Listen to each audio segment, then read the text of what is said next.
All right. We gotta get all set up and turned on here. Recording in progress. All right. Let's get the lights on.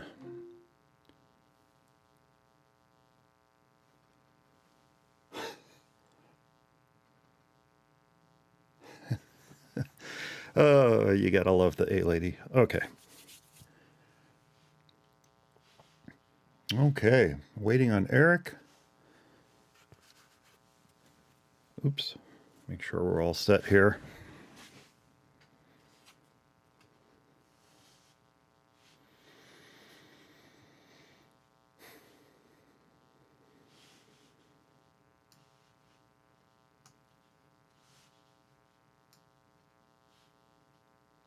You know what? I'm going to just keep that right over there for now.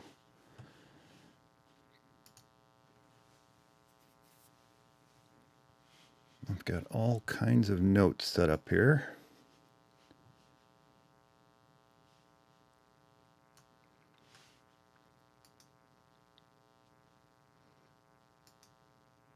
Ah, there we go. Waiting for iCloud to sync can be excruciating sometimes. But it's here. Excellent. And it would seem we're having power problems. I hear my UPS going on and off over there, so hopefully that won't interfere with the live stream.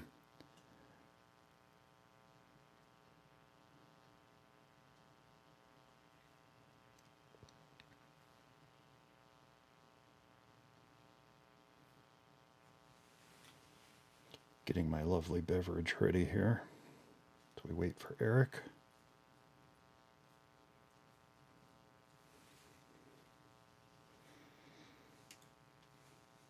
Always important to have a lovely beverage waiting for you.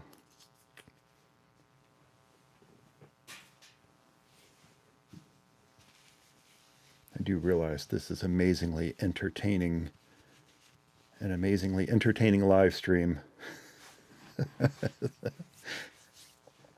All right.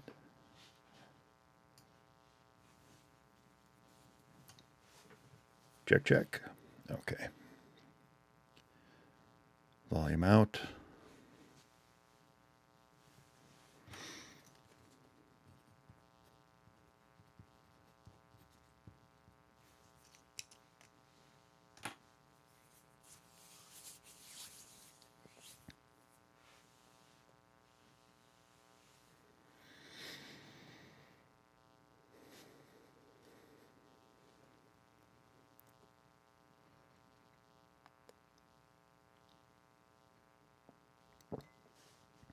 Gulp. Ooh. Ooh, ooh, ooh. I have to get some of my notes ready here. Well, not notes, but I got my notes. Okay, I'm not going to keep that open. I'm going to keep this one open.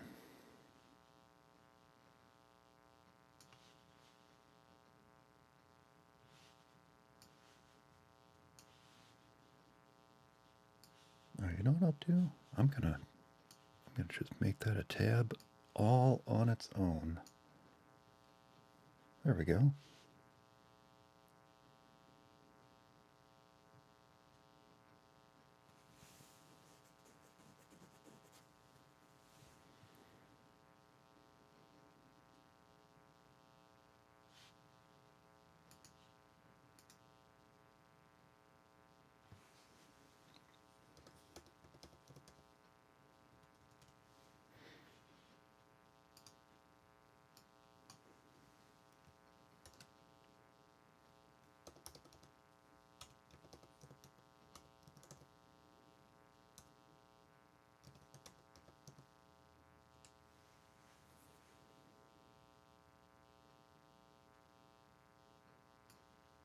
Oh.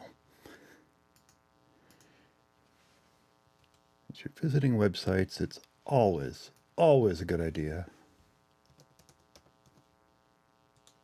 to spell them correctly.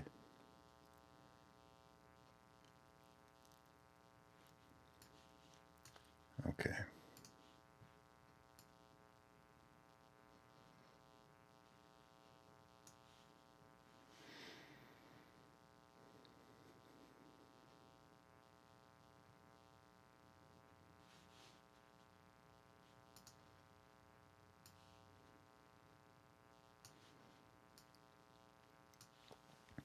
Anyone wondering what's going on? We're just waiting for Eric to join us.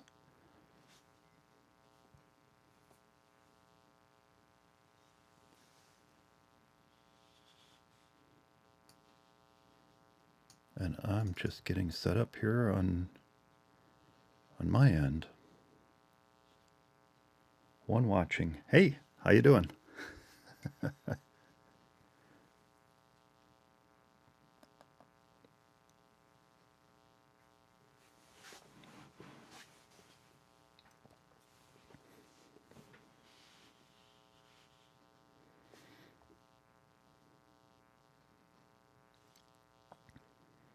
Making sure no text messages were sent saying, hey, I can't connect.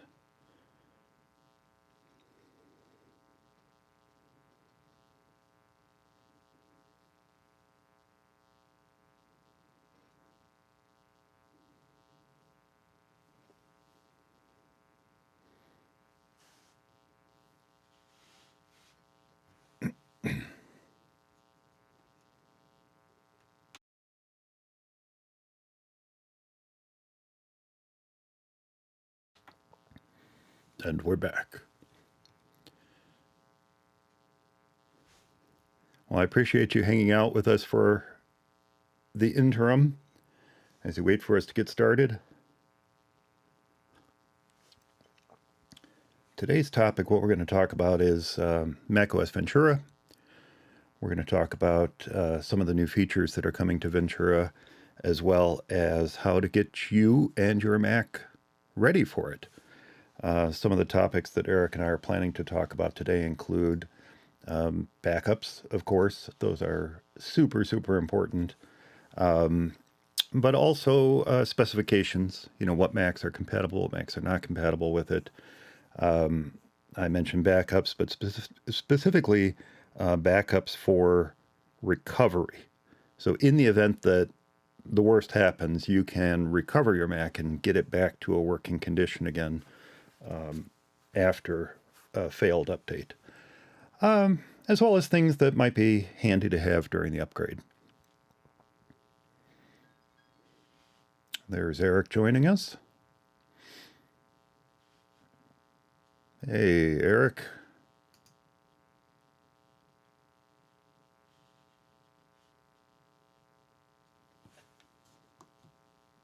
I can see you. Can you hear me? Oh, hey, there you are. Now, here I am. Now, before you go on one of your rants, your swearing rants, where every visceral feeling that you are having is being shared with those around you. We're live, just so you know. We're live. We're live. Gotcha. So keep it G rated, right? G-rated, yes, G-rated live. Yes. I know how that is. Good thing you warned me. I know, right? Well, I figured, noon got here. I better go ahead and get started. Yes. Yeah, so, sorry about that. I was having a little trouble with my audio, so.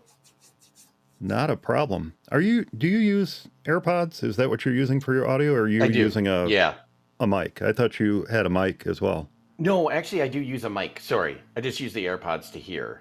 Gotcha. It should be, how is my audio actually? Should probably wonder about that. It's good. It's good? Okay. It's good, yeah. I should check that out and test it out. I haven't used my Yeti mic in a little while. I've been kind of trying to look for a mic and see what was good. I don't know. There's like so many out there. USB? You want USB mic? Yep. What did you say? You want a USB mic? Yeah, or actually just a good mic. that's not even, I mean, it doesn't even have to be USB.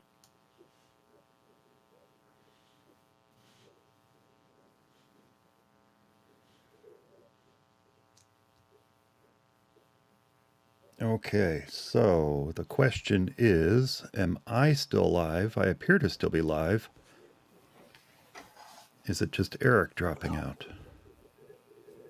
Oh, I was wondering about that. I feel like I dropped out. Did you drop out? Was it you? Well, I couldn't hear you for a second. And, I wonder, Your I wonder video's if I am frozen. coming through okay. Oh yeah, I see that. All right. You know what? Hang on one second. All right. We might need to disconnect you and have you come back in again. Okay. Let me do that. Me. How do I disconnect? There we go.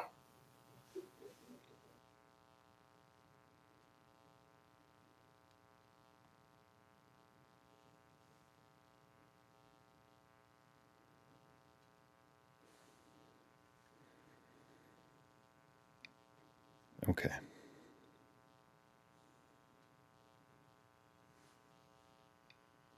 Okay.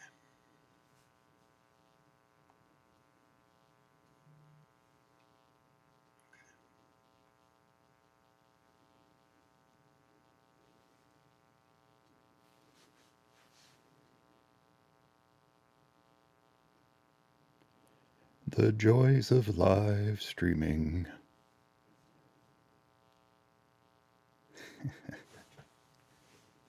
Okay.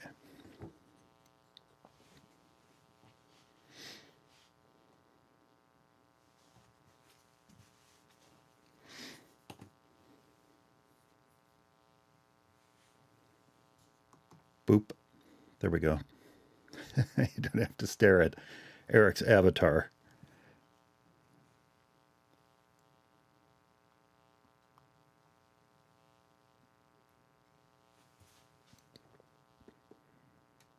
This is compelling live streams.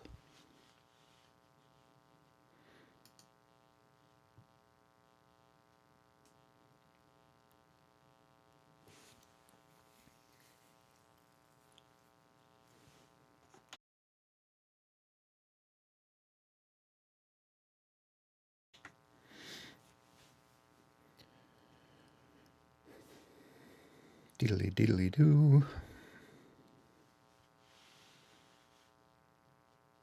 Yeah, I think I'm going to go ahead and close out some of the stuff I have open too.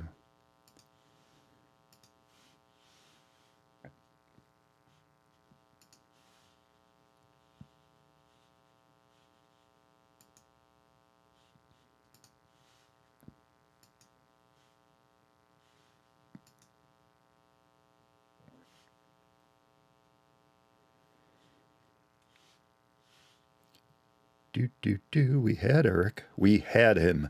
We had him here. He was sharing the live stream with us. And then he dropped out.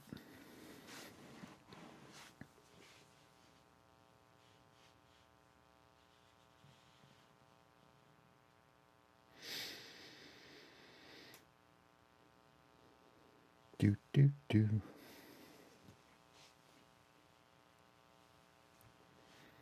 What I need is I need some sort of little lower third where I can explain what's going on. I guess I have some here somewhere. Probably not best to experiment with those while we are actually live.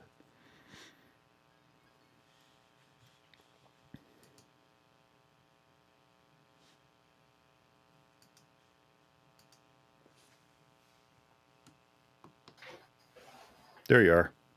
Here I am. I was having trouble with the camera again. I finally just unplugged it and plugged it into a different USB port because I don't know. It just went dead.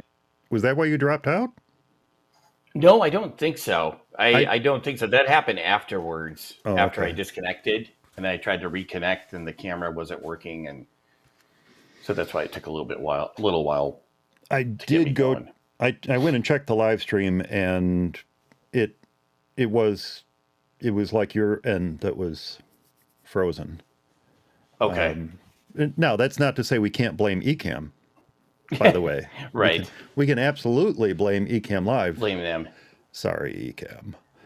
Yeah. But But I think it's probably very well could be on my end too. you may now. I will say too. I was hearing my UPS click on and off a few moments ago. I heard that too. That came through because it sounded like because I heard that 60 hertz hum Oh, a couple times, and so I thought, is it my end or? this is why I have you as my co-host, because you can identify it as a 60 hertz hum. You're right. That's All right. For those who have not been watching, I have been entertaining them for 16 minutes. So I think perhaps we can go ahead or should go ahead and get started. okay. Pretty much the outline that we talked about or Yeah, traded emails about. I think that would work. I think that would that work. sounds good. The hardest, well, I could talk about this in a minute. Coming up with a title for the episode. So I think I came up with one that works. It's actually a little more difficult now that Apple is going with these landmarks in California that I'm completely unfamiliar with. However, however, it does encourage me to do a little research on these communities, pull up community websites, see what they're known Right. for, all that kind of stuff. So it's like Apple is serving as the promotional arm for various communities throughout California. Community. Yes, right. Starting with Mavericks. Yeah. Starting with Mavericks. Yes. A lot of them are surfing themed, by the way. Yeah. Yeah, they are actually. Right, because well, and or ocean anyway. I mean, because you've got Big Sur, you've got Catalina. I mean, they're right along the coast, or they're an island. So Or it's they're an island. Yeah, exactly. yeah. All right. So much for my entertainment later, I've been recording all this. So I have 17 minutes of mostly me talking to myself and or silence as I as I get ready for this. So let's see, we're 17 minutes and 40 seconds into this. Okay. I believe it's called a soliloquy, right? You weren't It really is talking to called a yourself. soliloquy. Yes. To be or not to be, That should be. whether 'tis nobler in the mind to suffer the slings and arrows of outrageous fortune, or to take arms against. Never mind. That's I did good. have that all That's really memorized good. at one time. Yeah, it was, I was an English major. I did have to have I was that gonna memorized. say, yeah, yeah. You can't be an English major. That's why I don't know. I think Shakespeare is great just because of the language. Then there's so many things that would sound so I don't know. If you were to rewrite English, Shakespeare in English of today, I don't think it would be nearly as gripping. I don't know. No, I do really enjoy the shows that take a look at historical times, but with a filter of modern language overlaid Yeah. atop it. There's one on Netflix right now that we just started watching about the Vikings in Norway, and Oh. it's a comedy. Oh shoot, what is it called? Oh, Norse? No. Norseman or I've something like seen that? Norseman. Yeah, I think that's what it is. Yeah. Yeah, we just started watching that, and that is great. I really enjoy that show. I had that on my list. I haven't started watching it, but I do have it on my list.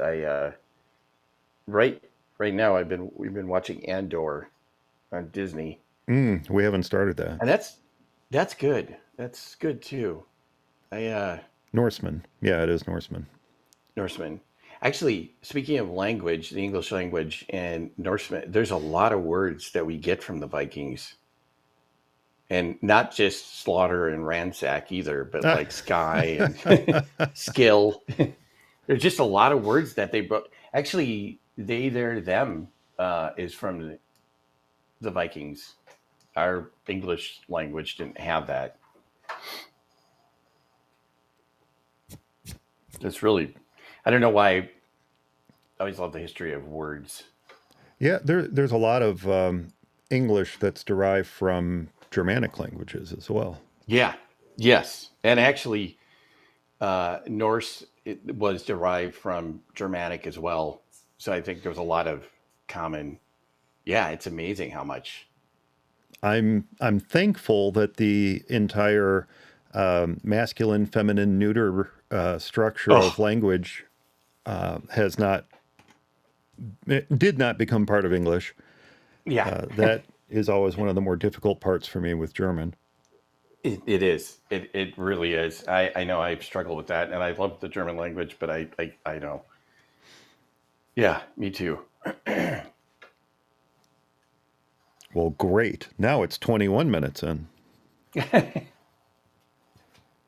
And we have talked about nothing. We have talked about literally Literally nothing for nothing. 21 minutes. No, that's all right. Yeah, so that and to continue discussion on nothing, on Apple TV, there was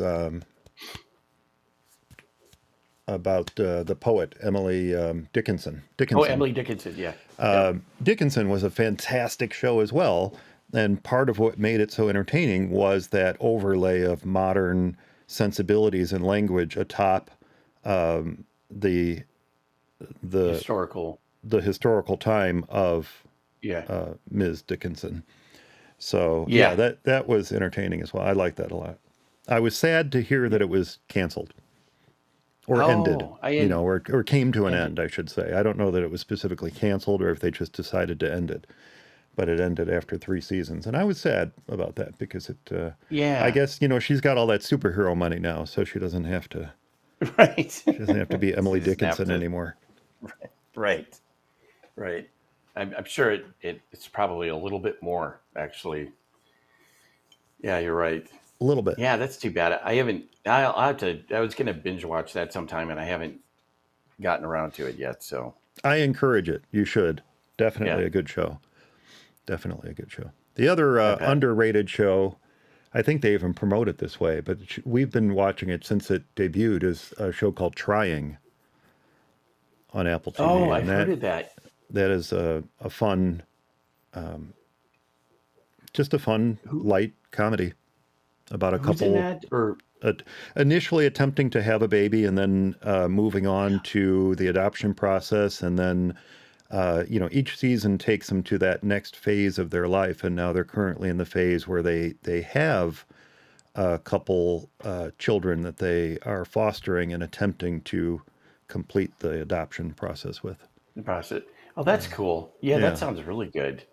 it, it Yeah, I bet you. it's fun. It's fun. Yeah. Okay, here we go. We should actually get started. I think we've got this. We've got this. We've got this. We've everything's good. The audio, the video, everything's good. We haven't broken up or lost connection for a good 5-8 minutes. So Right, all right, exactly. We're ready to go. we're ready to go, and so we shall. In 3, 2, 1. It's for Mac Eyes Only, episode number 397 for October 14th, 2022. Surfs up for Ventura. Hey everyone, welcome back to For Mac Eyes Only, the show for the Mac community, where we share our thoughts and opinions on current Mac news and events. And joining me, of course, is my For Mac Eyes Only co-host, Eric Erickson. Howdy, Eric. Howdy, Mike. How's things? How's things there? It's raining here, actually, which is odd for California. I will not tell you how beautiful and sunny it is out at the moment then.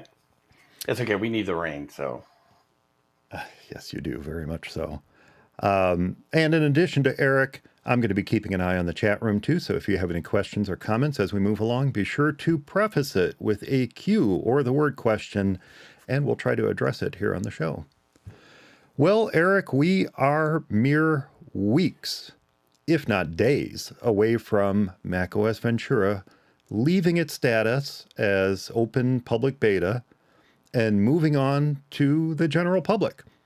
So I think it's high time for you and I to talk about some of the important things that folks need to keep in mind before diving in at Surfer's Point and riding the wave of Ventura into 2023. See, I really did my research on Ventura. I You wanted to really know did. That's a how can I tie this in? Now, the other thing right. I could not tie in the Ortega family. The You couldn't. Well, that would be pretty difficult. I'm not sure spicing how up you your do that. Mac for Ventura. Right. There you go. There you go. I just did it. I just did it. Oh man. So I thought we could spend today's episode doing something that I don't think we've done on this show since the release of High Sierra, and that is getting your Mac ready for the new operating system coming from Apple. And I thought maybe we'd start with what's new in macOS Ventura and is it worth upgrading? So what I wanted to do is just kind of focus on some of the marquee features that Apple is bringing to Ventura. And one of the ones that I wanted to discuss with you, because I know you've been actively using the public beta, haven't you? Yeah. I initially downloaded it. I haven't used it now in a little bit, but yeah, I did mess around with it. Okay. Well, one of those marquee features that Apple is quite happy to crow about, unless you mention iPad OS, is Stage Manager. Yes. Kind of a new multitasking feature. Now, I've kind of taken a look at Stage Manager. I've not used it myself, but I've read a lot of articles. I've watched several YouTube videos, folks showing how it's used or how they're making use of it.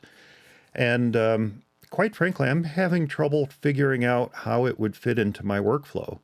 It seems to me, and I want to hand this over to you in just a second, but it seems to me as if it's kind of a mashup of the dock and mission control and spaces. Is that right? And Yeah. yet all those features still exist in Ventura. So what is Apple trying to do with Stage Manager that we couldn't already do with our Macs?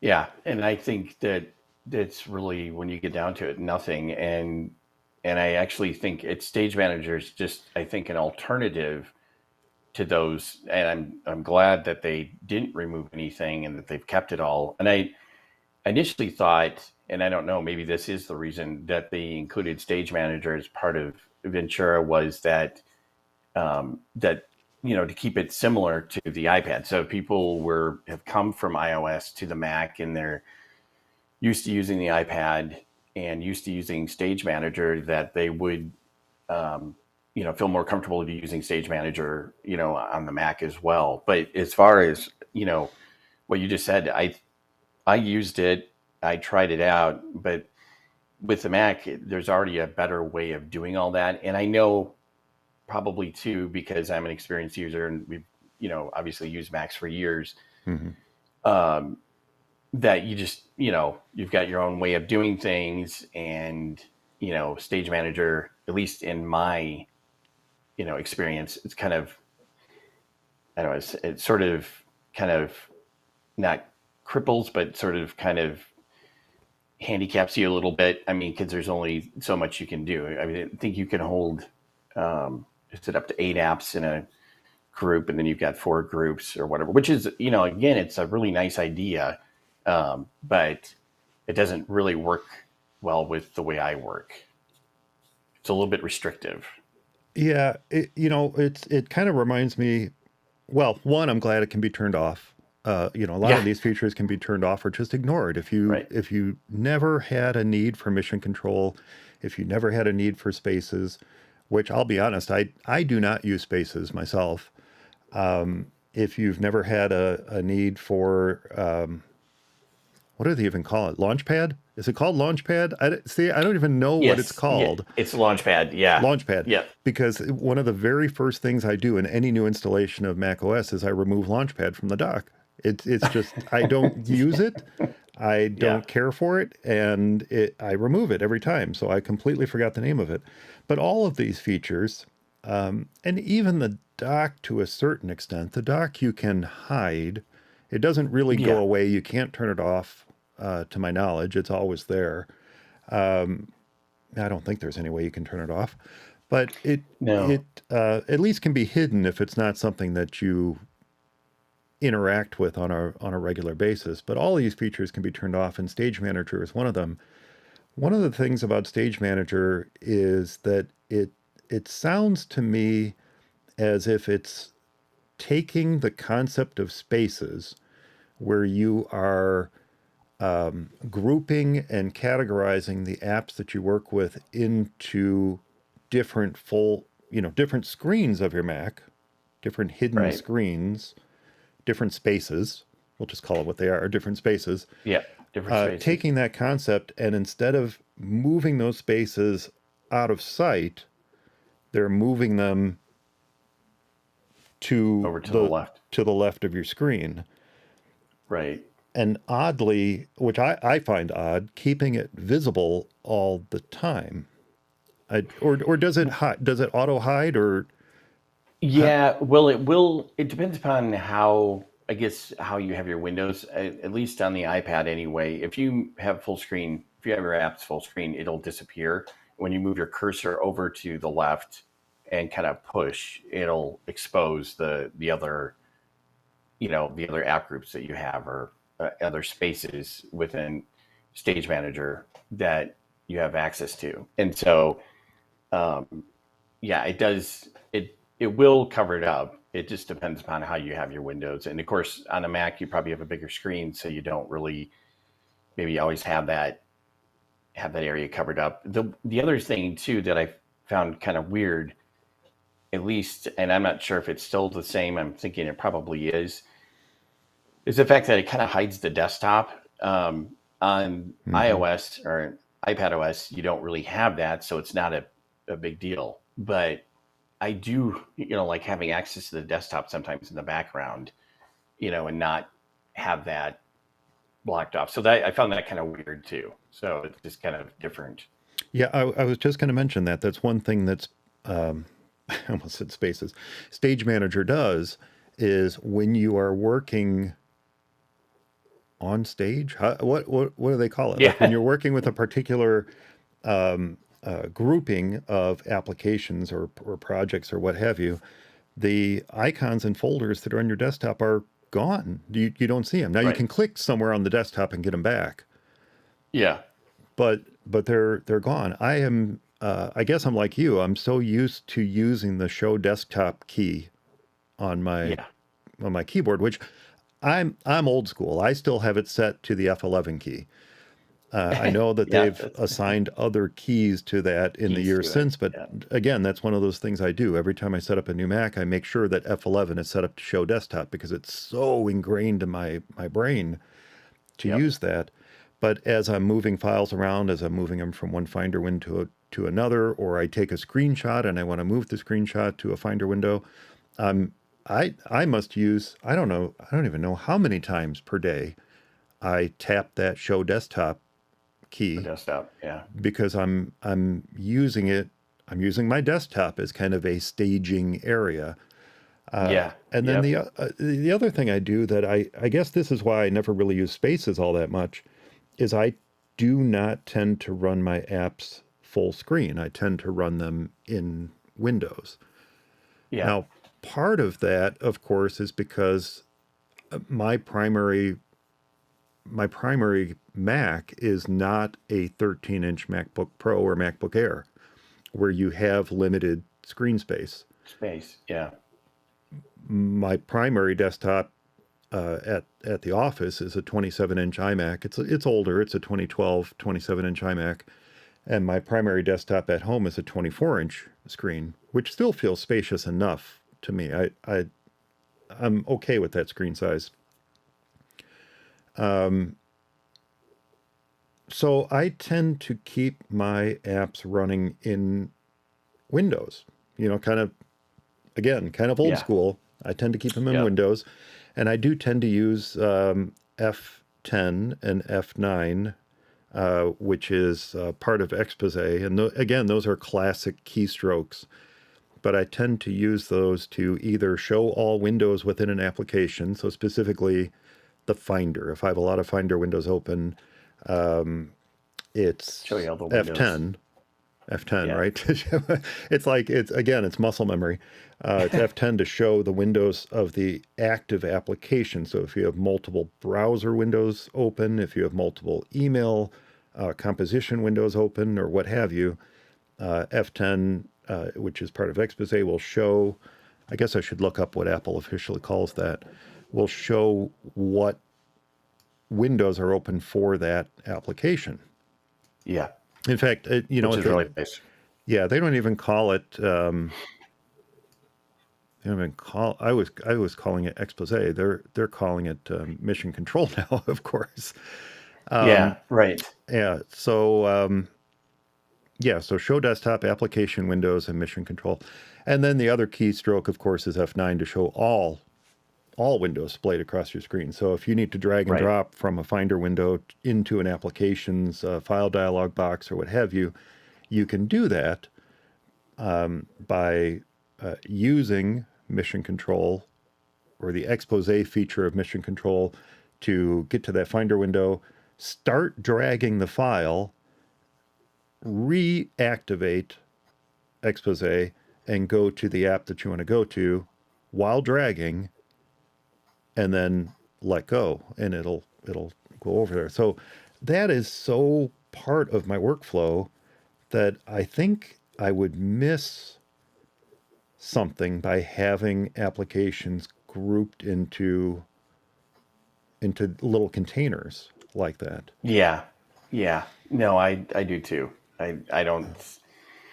I feel exactly the same way. I've just and I do use. I probably don't use that. That is totally cool, by the way, being able to drag things and then go back into Mission Control or Expose and complete the. And I probably don't use it as well as that. And I do use spaces to some degree, although, and like you, I do use Windows more than I use full screen. But I think sometimes I think I just jump into another space. Sometimes if I've got too many windows or too many apps open in one space, rather than close things up, I'll sometimes just jump to another space to open more windows, I guess. But no, I think that's where you're exactly right. And what you're talking about is just a great, elegant way of moving files and doing stuff, and something that Stage Manager really isn't able to do, or that you wouldn't, do as well, I guess.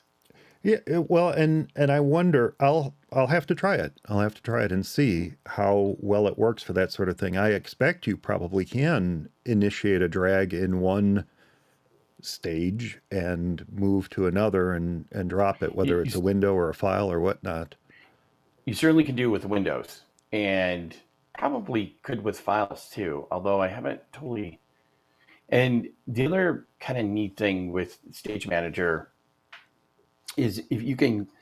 So on the window grouping, you'll see like the little app icons under it. So if you have three, you have Safari, Mail, and something else open, let's say Notes or whatever, in one group. You can click on the windows and it'll bring that group to the forefront. All those apps. Or if you click on an app icon, it'll actually move stuff over to the side and show you all the open windows for that app. So if Hmm. you click on Safari, it'll show you all the open windows for Safari, not just in that group, but everywhere. So it's almost like a little mini expose or mission control.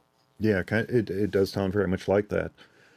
Yeah. Now you had an interesting point that this is probably there's limited things that Apple can do with iPad OS at this point. They could Right. do more, but for some reason they aren't, or perhaps Stage Manager is that step towards doing more. But Right. that this may very well be the bridge that Apple is going to use to make the process of moving from iPad to Mac easier for folks who maybe are using an iPad with a Windows computer or some other Right. platform. when they see that familiarity of Stage Manager on the Mac, they say, "Oh, well, I know how that works." And you're not teaching them how to use expose, mission control, spaces, the dock. Right. It just kind of you've got this quasi dock over on the left, Thing. Right. and Exactly. it's almost like apps don't really minimize. That's something that uh, I do find a lot of confusion over with the dock. Is Right. it? I was speaking with someone the other day who didn't even know that there was a button to minimize an app Oh, to the really? dock, The yellow. and I showed him the little yellow button in the top left corner. Yeah.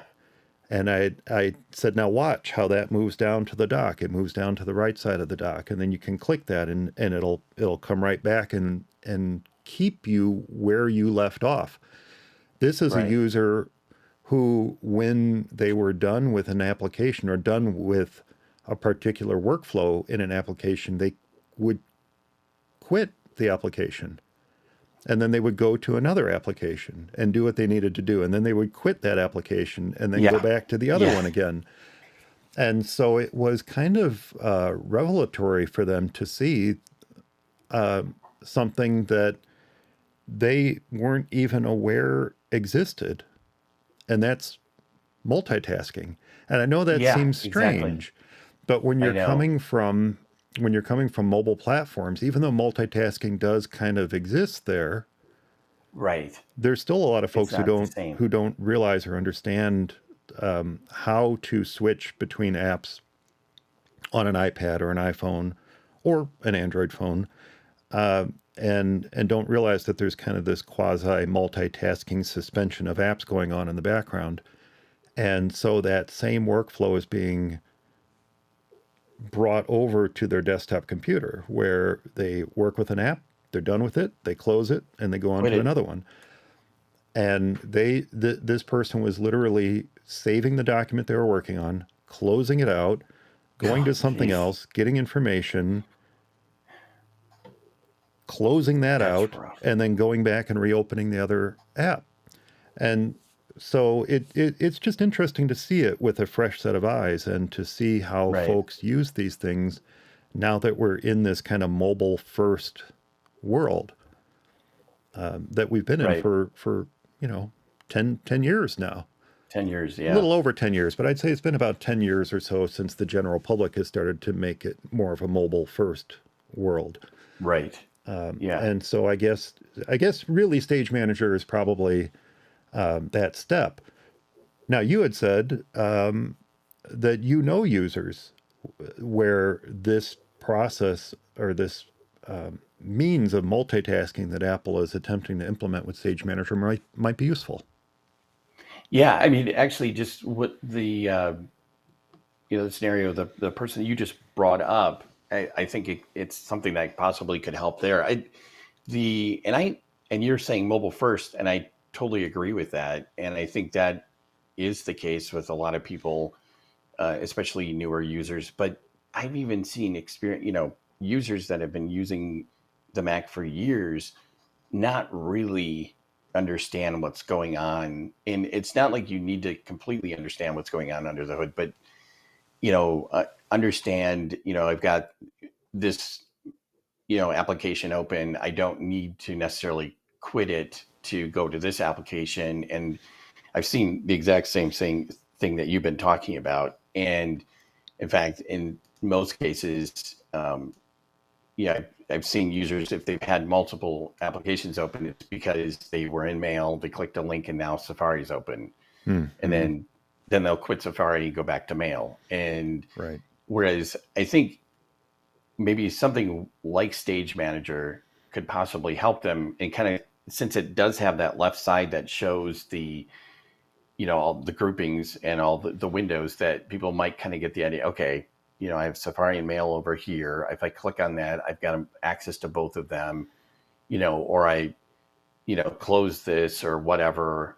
Or I can send it over here, and then like a situation where you can kind of see the difference between applications and application windows, and each individual application that probably doesn't always show itself, especially the central menu bar on the Mac is a great thing, but I think sometimes it sort of obscures that a little bit, where um, even though it says clearly what application you're using on the far left side, I think sometimes it can be confusing to people. Like I've seen my mom where she'll be in Word and then click on the desktop accidentally, so it switches to Finder, and then not Mm-hmm. realize that Yep. she's in the Finder now and not in Word, and then wonder what happened to her menus, what happened to her options. So, like I said, I think it's a better way of doing things, but there are some, potential pitfalls to it too. So, it's possible that Stage Manager could help with some of that. The menu bar is again one of those things that remains confusing for some users. Completely makes sense to some and confusing to others. Where did my menus Yeah. go? Just like you said, where did they go? Yep. And then very often folks are attempting to relaunch an app only to find that it's been running, and It's been right. yeah, why has that been running?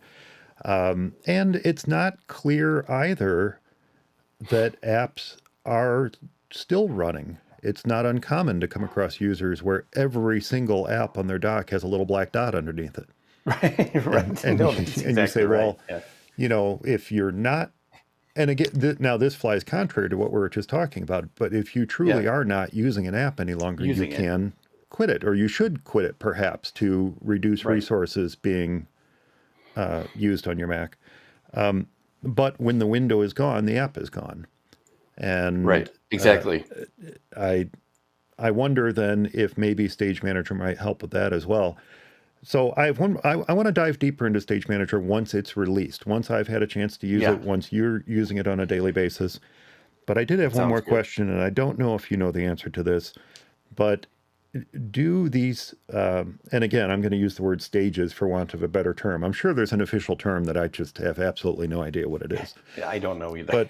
But do these stages, are they created automatically, or is this something that the user has to consciously assemble themselves as they're working? They're generally created automatically, but it kind of depends upon um, it. You don't have to do something that says, create a new grouping or create a new stage or whatever. You launch an app, and if it's already grouped with some other app, that whole group will come up. If it's not, then you can, like in the case of the iPad, let's say you launch Safari and you want to have notes there too. You can, bring up Safari, and now it'll be maybe by itself. You can, do command space, spotlight, notes, and then just drag the notes app icon over it. It'll open up notes with it then too. So in that sort of way you can do it, but you don't have to like specify, okay, I want to create this new group. So is Apple attempting to automatically group apps based on what they believe the functionality is? So you mentioned Safari and Mail, and I suppose you could throw Calendar and Contacts and Reminders and things like that into that group as well. Are they attempting to automatically group for example, the grouping of apps on the iPhone on the final home screen, where everything is just automatically grouped? I do not find that useful at all because very Yeah. often the apps are grouped in a way that I would not group them, Right. and Right. yet there really isn't a way to change that. It's based Yeah. on how Apple feels they should be grouped. So Group. is that what is happening with Stage Manager, or is You Stage know, Manager more grouping based on how the user is? it would be how the user, yeah, Okay. you actually have to group things together. Um, no, in fact, yeah, it doesn't just, if you launch Safari, it launches Mail or whatever, or has stuff pre-grouped. It's pretty much up to you to group things how you want it. Okay. Okay. Cool. Cool. Cool. Yeah, Cool. Well, and it'll. like I said, it definitely bears a little closer look as soon as we have it in our grubby little hands. Which Right. I don't know. Right. I have not heard of any official release date. I have heard potential of iPad OS being pushed back a little bit further and or having some features introduced later, including Stage Manager. But I don't know. I've not followed those rumors closely enough prior to recording today to know when or if we might see Ventura. But they were saying Yeah. October. We're halfway through I the know. month, so I we know should be it's. seeing it released sometime within, if not this next week, then certainly the week after. Yeah, I'm kind of wondering too why Ventura hasn't had a release date either, because you would think it would be ready to go by now. I mean, I haven't, like I said, I haven't kept up with the betas probably like I should, but it seems like a lot of the newer features in there are features across the board with other devices as well. And Hmm. I did hear that too. I think the issue with Stage Manager and iPad is that they went back because initially they just said only the M1 iPads can do it, and then they went back on that and now said, okay, you, these some other iPads can use Stage Manager as well, because I think Hmm. they got some feedback that people wanted to do it, use it, and I think they've had some trouble implementing that. So getting all that to work well. So I think that's maybe what the holdup is with that. Yeah, almost certainly. I heard that as well, and it's nice that it's rare that we'll hear Apple say these are the system requirements and then kind of backtrack a little bit and say, okay, we heard you. Yeah, We're going to roll this back a little bit further. right. Little rare for that to happen. So it's nice that they're doing Yeah, that, and nice that they're expanding some of the again, I'll just use that term, marquee features of iPad OS to some of the older iPads that are still older out there and iPads. Yeah, still in active use and still very useful, despite being a couple years old. yeah, yeah, Well, speaking of iOS and macOS, why don't we move on to some of the other features that Apple is touting for Ventura, most notably continuity camera. yes, So yeah. this is something that's coming. Again, I don't think I will necessarily be using this much myself. I I'm not a big fan of the idea of taking my sole communication device that is sitting here that I'm Right. monitoring for things like messages and emails and things like that, and temporarily, admittedly temporarily, converting it into a camera The camera. that I Yeah. can use with my Mac, and while doing so, not be able to use it for what I'm currently using it for. So I'm, Phone. I'm Yeah. not a Right. big fan of that idea. So you think, okay, great. I could use an older iPhone. I upgrade every few years. I've got an iPhone 10. Well, you can't use an iPhone 10. It's iPhone 10R or newer. Oh, yeah. That's right. So That's right. it seems to me as if there might be limited utility, certainly good in a pinch, certainly good Yeah. for a Mac Mini or another Mac that doesn't already have some sort of camera on it. But I mean, perhaps this is kind of a big ask, but it almost seems like wouldn't it have been better if Apple just improved the cameras on the Macs? Yeah. Exactly. No, I suppose you can make you know, the statement that, obviously you've got so much power in your phone, why not Hmm. utilize that and to kind of bring it. But, and they did kind of do that with their new studio display, but I think they still didn't quite get it right there either. But yeah, no, I'm kind of with you on that.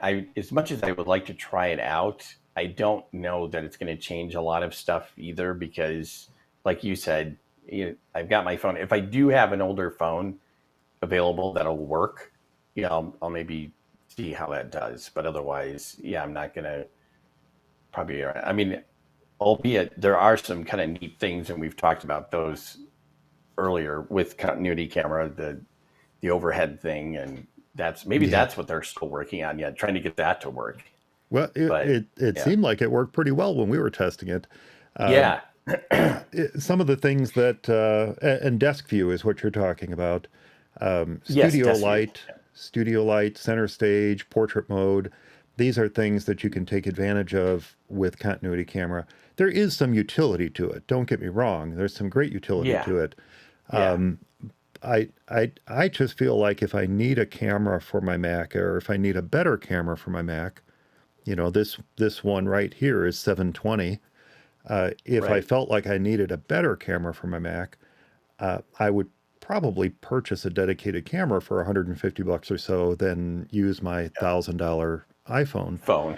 Yeah, But I get it. yeah, Again, in a pinch, or if you want to specifically take advantage of some of these features, it would be great. There is an alternative, of course, in the app Camo, which right. has a lot of advantages over continuity camera. One of the biggest being it will work with Macs as old as High Sierra.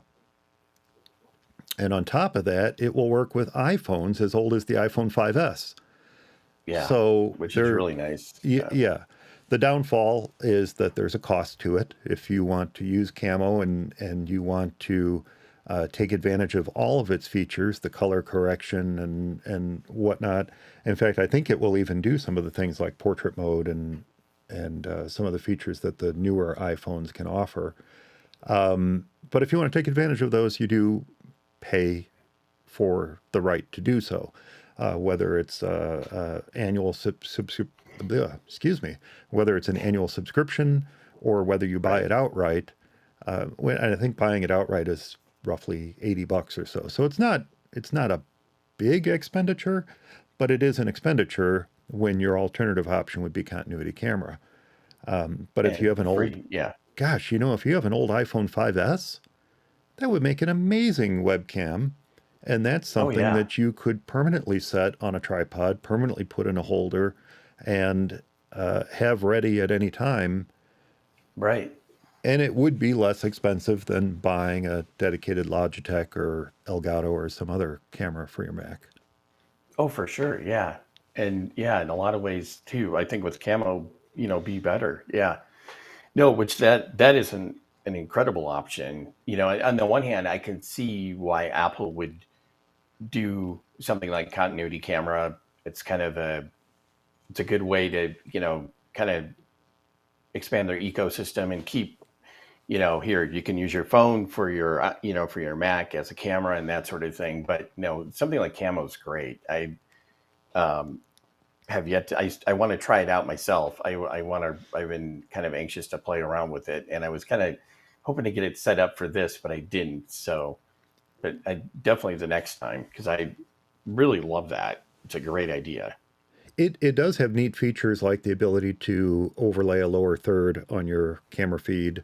That that might not require the paid version. There's a free version of it. If you just want to give Camo a try, there is a free version of it. And this is not meant to be a commercial for Camo, but there was an instance at MacStock where we needed a camera that we could point down at the desk while we were giving a presentation.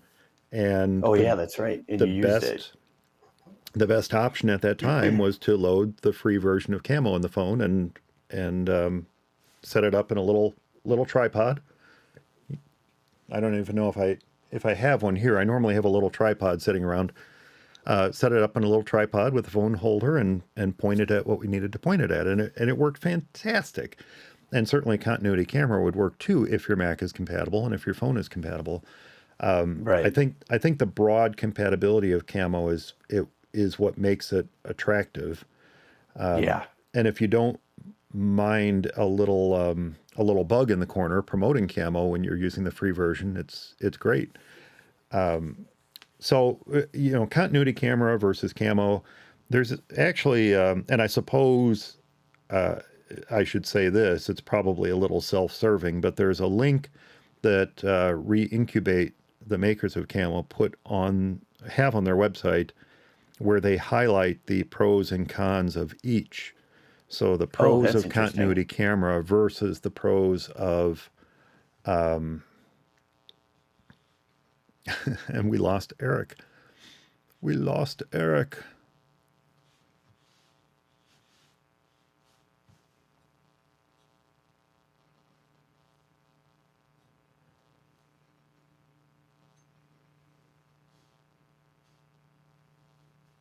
Let's see if I can get him back.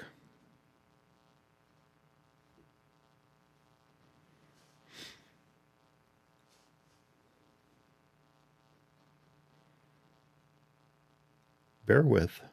Bear with.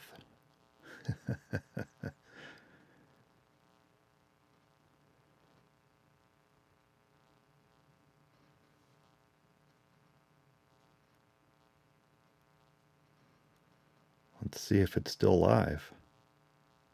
Yeah, we appear. Let's see if it's still live. Yep, there I am. Yeah. Okay, so it really was Eric we lost here. Okay.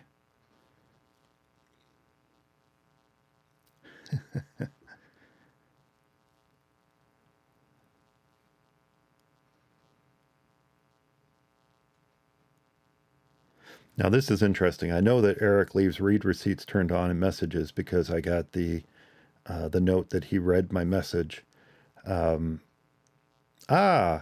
power just went out. Oh, that's interesting.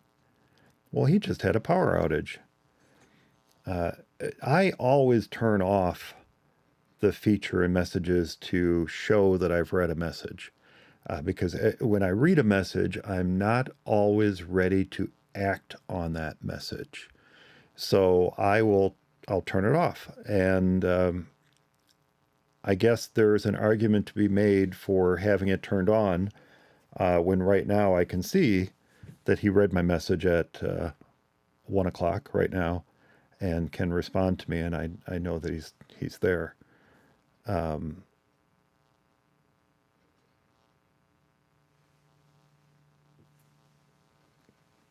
So let's see here. Will you have internet though? Question mark.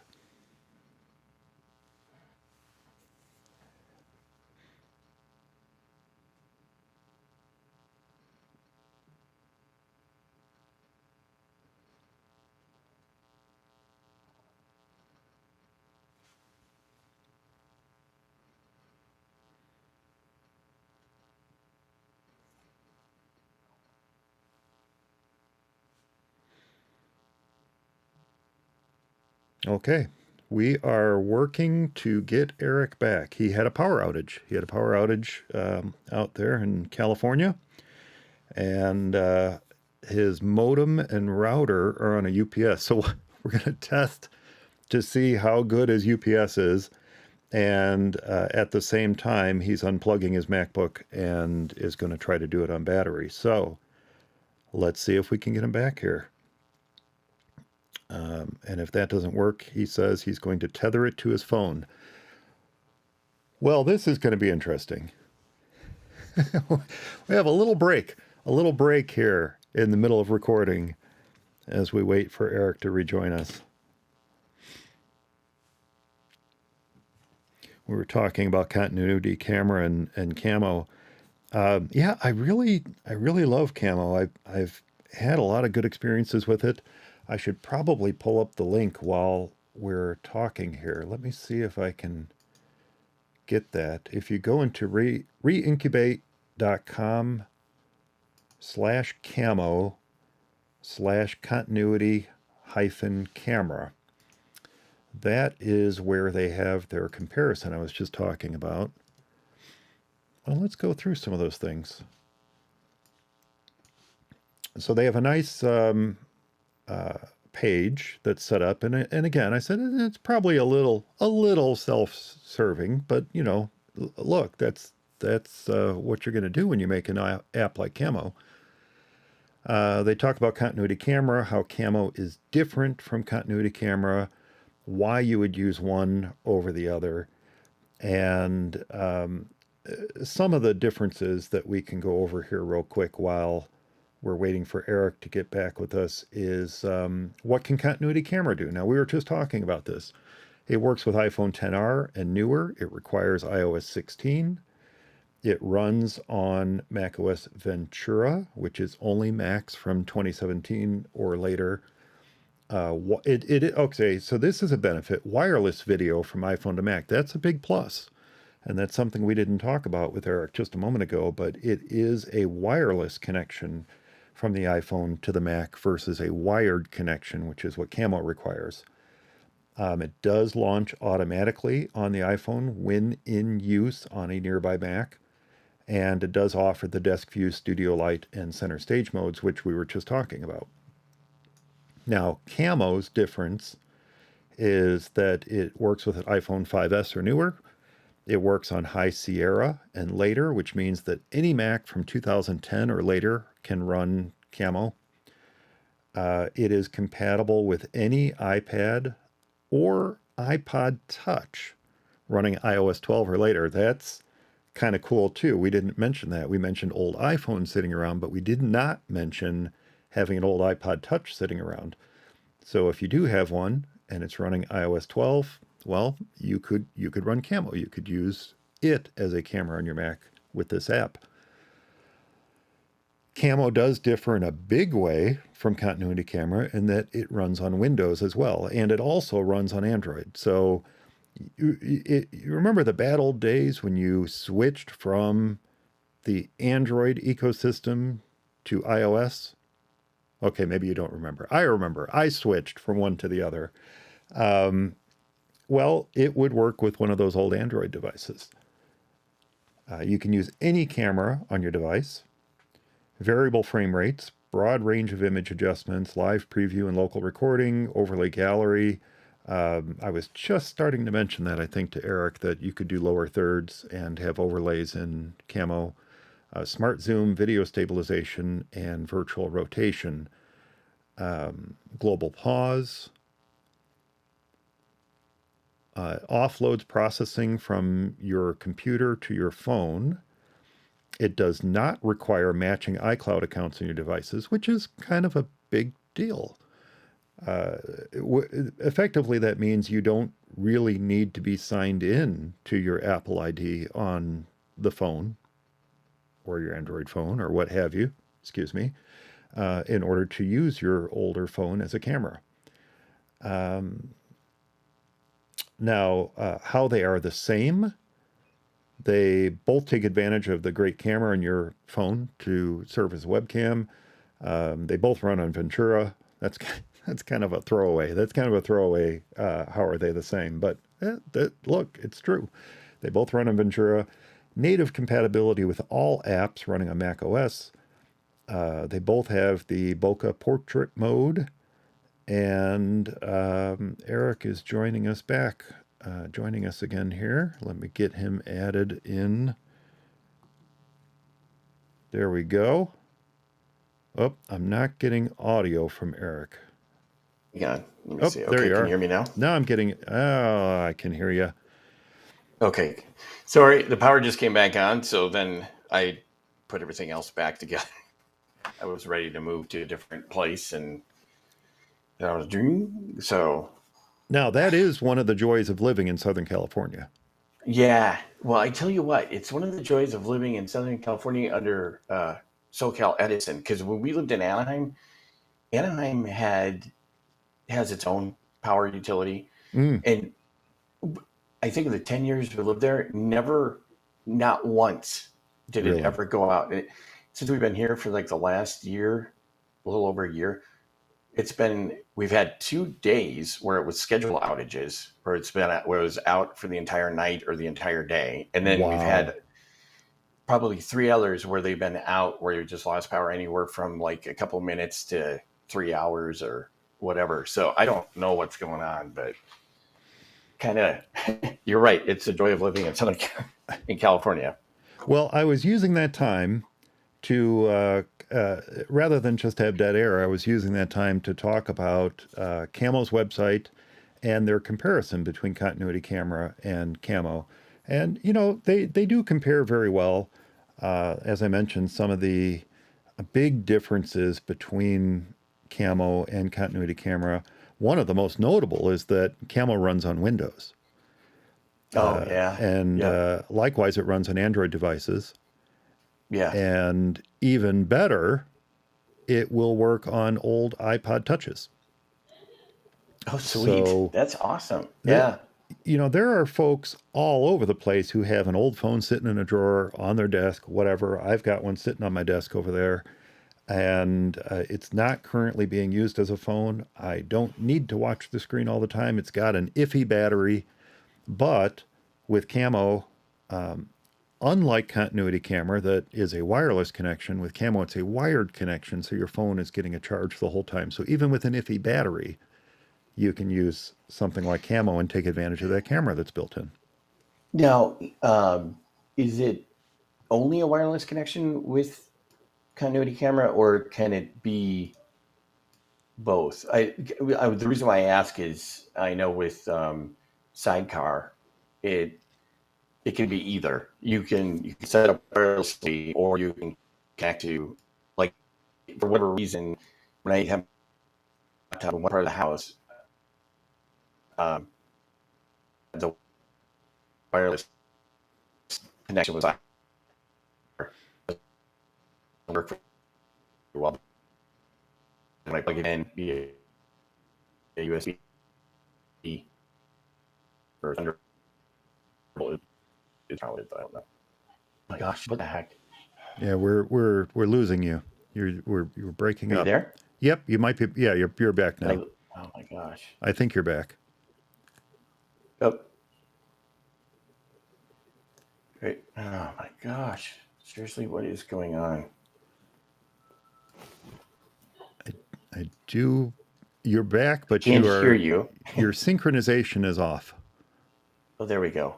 There. Okay, now you're back. Yeah, now you're synced a little bit better. Yeah, I can kind of hear you. Yeah. To Okay, now I answer can your hear you. question though, yes, continuity camera is wired, and I believe we are back.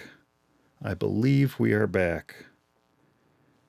Oh, I'm back! Exclamation point. All right.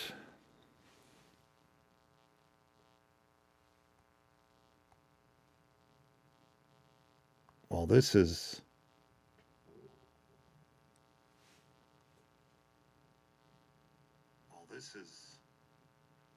just one disaster after another. Okay, here we go. Fun. Okay.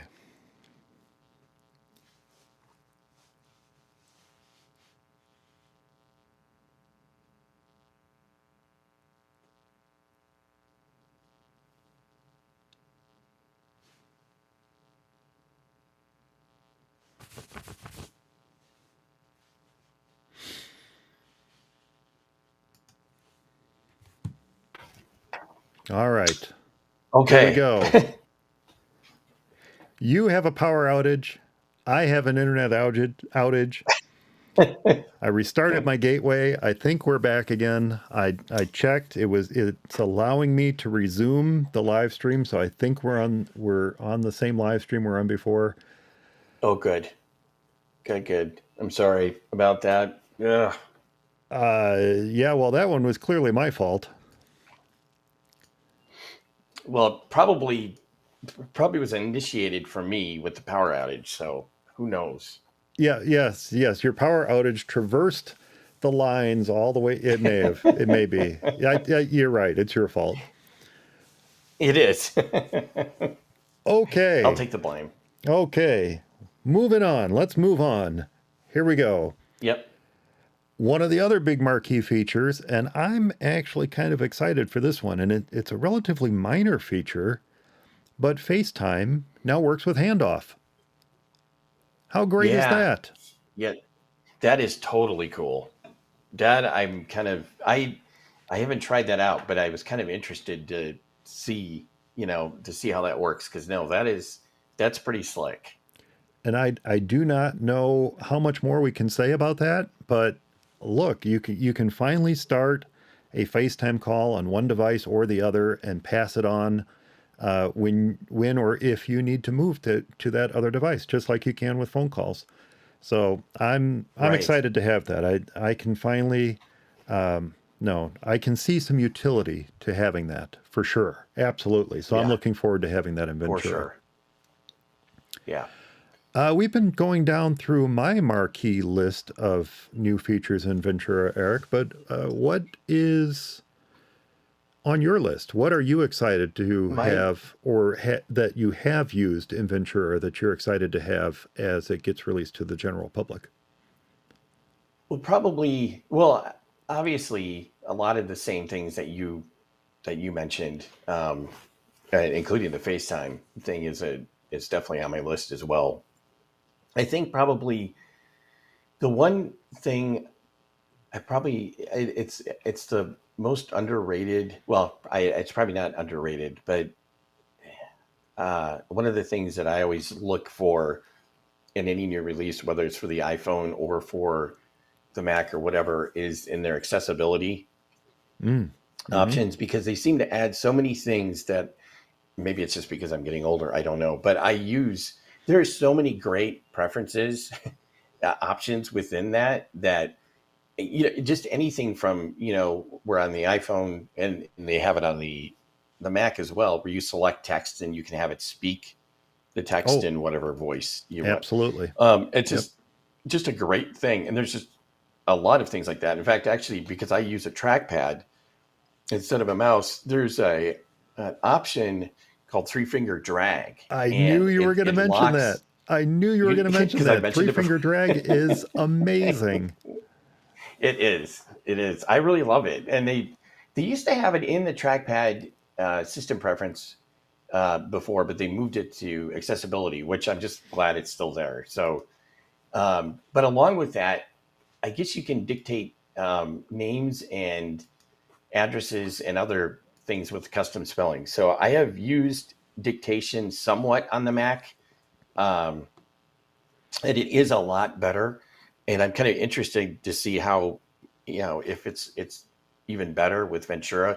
One of the things that it used to have to go to something like Drag and Dictate to actually do any serious dictation, and it was never really available on the Mac. And then Nuance had Drag and Dictate available, and then they just pulled it. They just said, we're just not going to do Mhm. this anymore. Apparently, it wasn't anything uh, wasn't worthwhile for them. So I was kind of upset about that. And I read an article where somebody said, Apple with the Mac has done so many things for accessibility, and they've done all this stuff, and they kind of tout this. But one of the things they don't have is dictation. You'd think that they would be doing that better. And it probably was Monterey or, um, why can't I think of the one before it?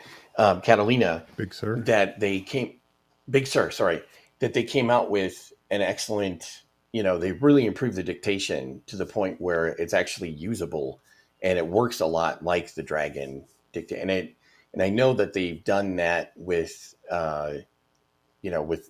this update to Ventura too. They've added even more um, capability to it, especially with spelling and everything like that. So I'm kind of interested to see that. I haven't tested it out, but I would like to see how that works. I think that would be great. Mm-hmm. Um, Mm-hmm. and I'm trying to think what else. It kind of, while you're coming up with the next item, kind of along those same lines, kind of the reverse of what you were just saying, are the live captions for videos that Yes. are not Yeah. only going to be, like YouTube. You can get live captioning on YouTube, and it's Right. okay. It depends on Yeah. how clearly and succinctly people are speaking. If someone is speaking rapidly or using terms that aren't of general knowledge, they tend to get messed up a little bit. Names get messed up Yeah. sometimes, but it works well enough to have a good idea what's going on. But there's now going to be live captions for videos for FaceTime calls. That is cool. I can't wait to see that, and I'm hoping that does pretty well. I think that's just a terrific idea too. It's just it's something I would have never thought of. So I think it's just great. I can't wait to see that. And that could be too why it takes some extra time for this. And that seems like captions like that, especially live captioning, seems like something that would definitely be part of machine learning. Something that you would do over and over again to get things correct. And if I recall, the live captioning feature for FaceTime and other apps is going to be, again, part of accessibility. Yeah. Yep. You I'm mentioned sure that's right. that three-finger drag for the trackpad. I have been making heavy use of that on an old MacBook Pro that isn't really used mainstream anymore, but it's kind of used as a backup device for showing videos and things like that. And the trackpad on it is an older trackpad that it's not, it actually has a physical click. Well, the Okay. Yep. physical Yep. click, where the trackpad itself tilted as you clicked, the Right. physical click is busted on it. So you can tap to Oh, click or you can two finger yes. tap to right click. But I was trying to figure out, how on earth do I drag windows around? I can't. I could like press down really hard on it Hard. and then drag with my finger, but I couldn't figure out how to Okay. do the drag. And I knew there was a three-finger drag, but I couldn't find it in the trackpad preferences. Finally found it under accessibility. Yeah. It's And kind of hidden in there. and I don't know why. I do know why, but I don't know why some of these incredibly useful features that are available or should be available to everyone are shuttled away under accessibility, or why they couldn't be in both places. Right. That I think the second thing, like you said, why could they not be in both places? That Yeah. doesn't, I know, that doesn't make a lot of sense to me either. And yeah, I was worried. I think when they moved it, I was worried that they got rid of it. But yeah, I was like I said, I was glad to see that they didn't. So yeah, Now, speaking of system preferences, that's kind of going away in Ventura. We're yeah, no longer going to have system preferences. We're going to have settings, or I believe they're renaming it to settings, right? they are. And Yep. it's taking on a bit of an iPad-esque look to it. Big surprise. Yeah. Really Now, big surprise. and that's fine. I'm okay with that. But Yeah. I hope that they don't get rid of one of my favorite features of system preferences, and that's the ability. We talked about this on the show not too long ago, the ability to turn on or off, or I should say, hide system preferences that are of no use to me. Right. Yeah. And likewise, the ability to change how they're displayed, or sorted by name or whatnot. I suppose the old sort by name in system preferences is pretty much what we're getting with settings. But it, Settings. Right. it would be nice to turn off things like, just looking at mine right now, the Zoom L12 driver. I don't, Right. once I set that, I don't need that in there all the time. Ever. Yeah. And yet, if I Right. get rid of Exactly. it, then I lose the ability to make changes. So Yep. being able to just kind of turn it off would be useful, or certainly features that aren't applicable to this Mac. Like, let's just say, and I am actively using a Magic Mouse, but let's just say I don't use a mouse with my MacBook Pro. I don't need the mouse Right. system preference there. Right. And Right. yet there it Exactly. is. So I can turn it off. So I hope that functionality remains, but we'll have to see. I suspect it's going to be kind of, this is the way it is, and like it or lump it. Right. I think so too. I didn't really spend a lot of time looking at that, and I didn't. I I tell you what, in the early betas, I wasn't exactly in love with the way that it looked. Hopefully, they've improved it some. That's one of those things that, and maybe for continuity's sake, it's something they can change or whatever. But it's also one of those things to me that it was just fine the way it was. In fact, I really liked the system preferences.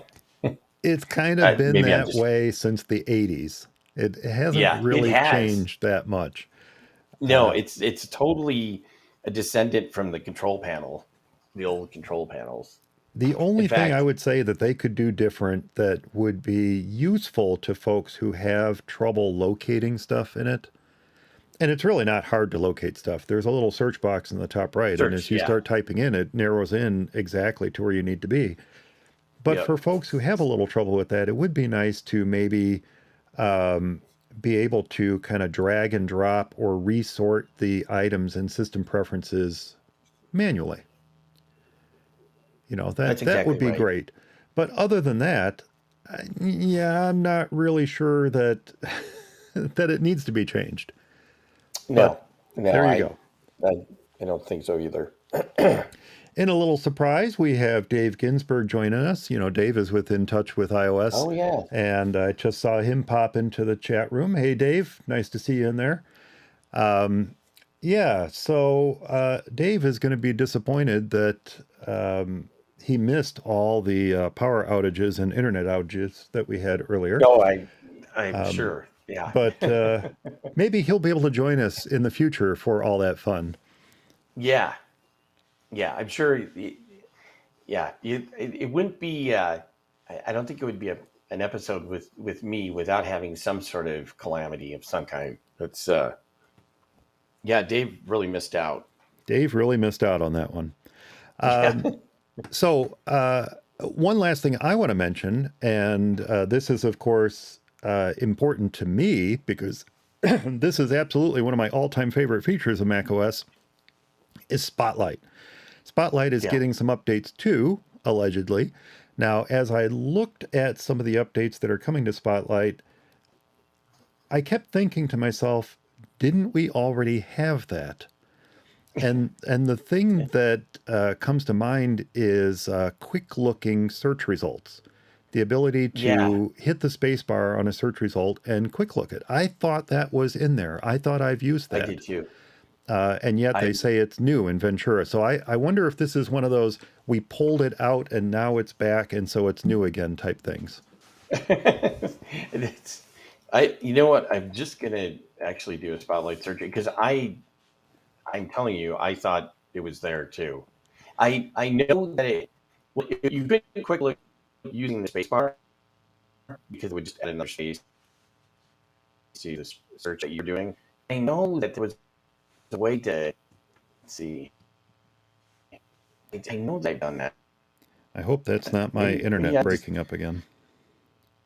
confusing with using spotlight in the finder window and quick looking from there and not from the actual spotlight window.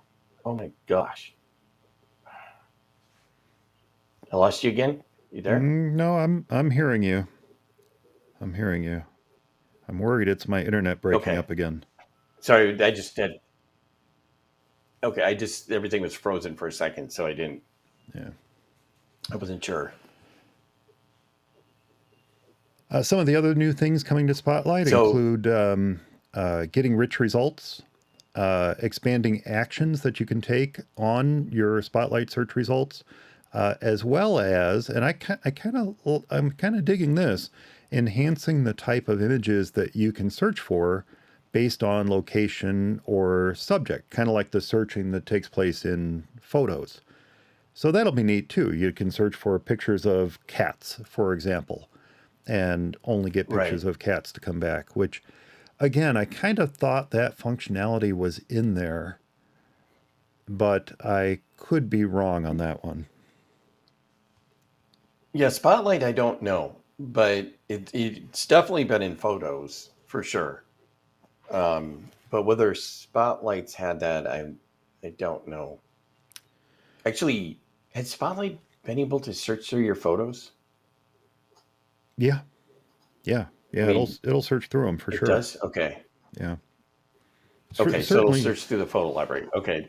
Yeah, certainly things like show me photos from last week or last month or Okay.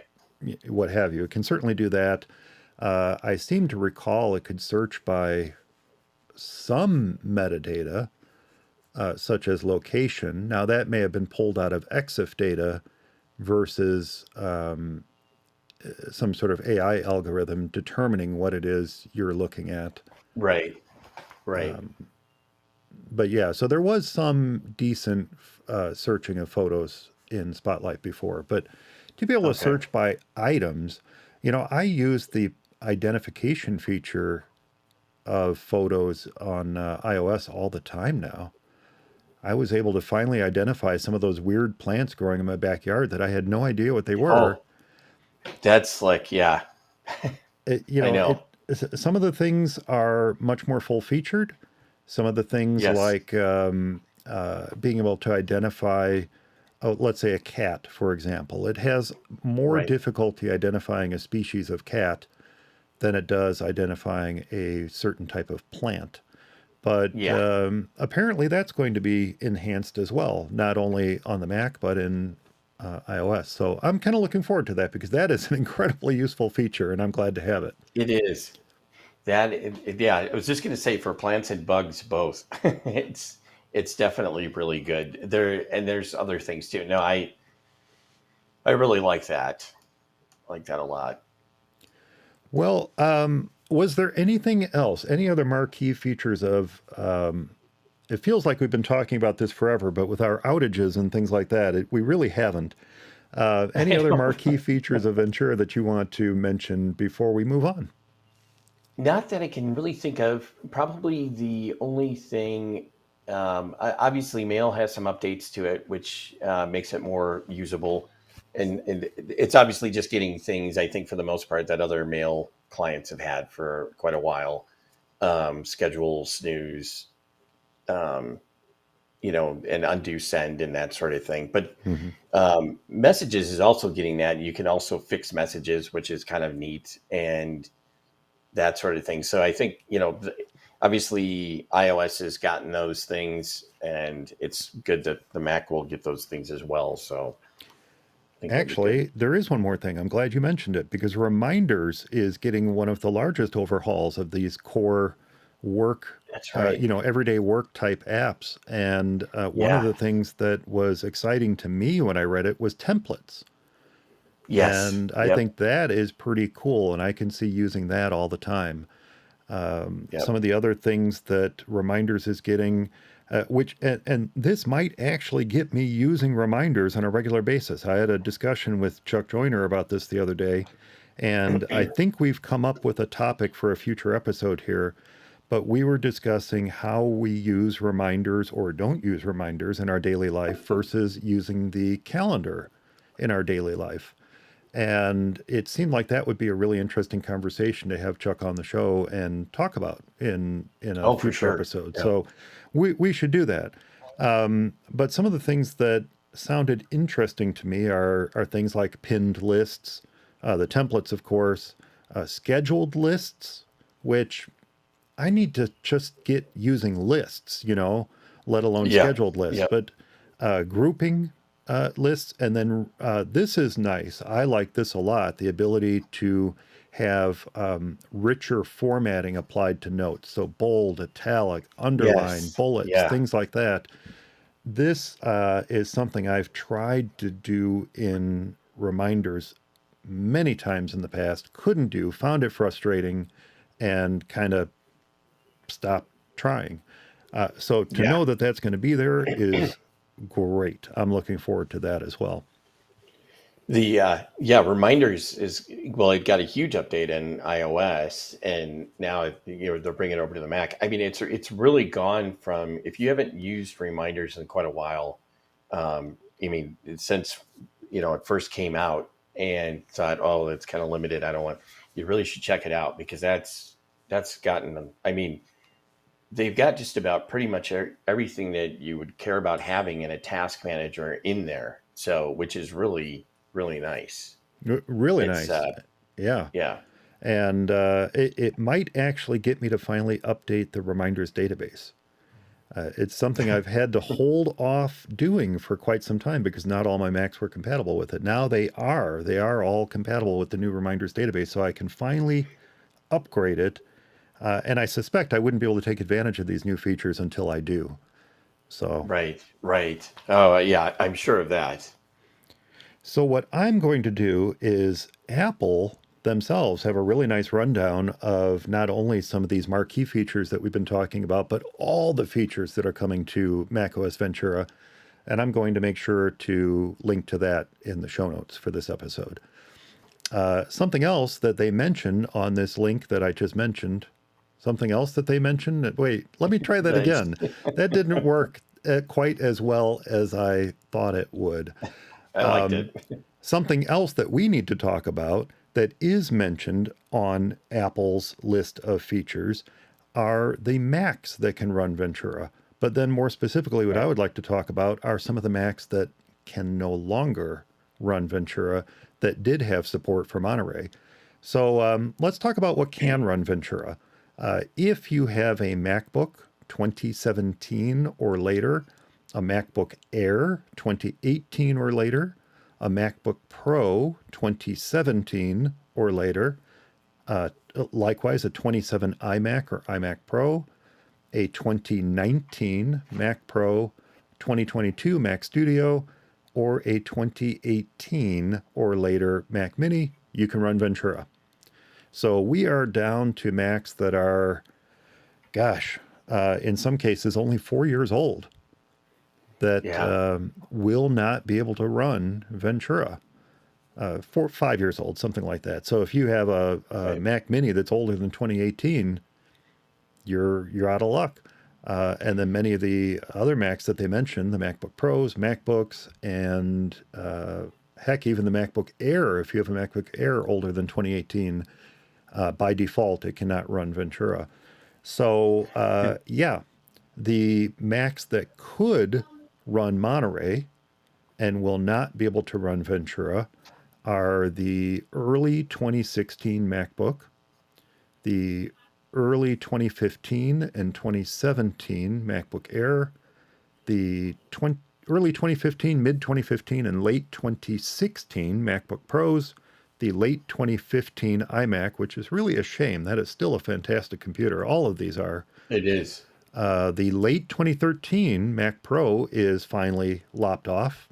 The trash can Mac Pro is no longer supported by Apple for the latest operating system as of Ventura, and the late 2014 Mac Mini. Now, these are all computers that undoubtedly will have a way to run Ventura once the folks responsible for the tools to do so have caught up to things, but that's something we'll talk about in a future episode. I keep teasing that. Yeah. But that's something we're going to talk about in a future episode. So pretty much if you have a Mac that's currently running Monterey, even if it's not, but it is a 2017 or later or 2018 or later MacBook Air or Mac Mini, you're in good shape and you're going to be able to run Ventura. As far as reviewing your apps and updating them for compatibility, I was thinking about that and realized that really this only applies if you are running a Mac that's compatible, but aren't running a relatively recent version of macOS.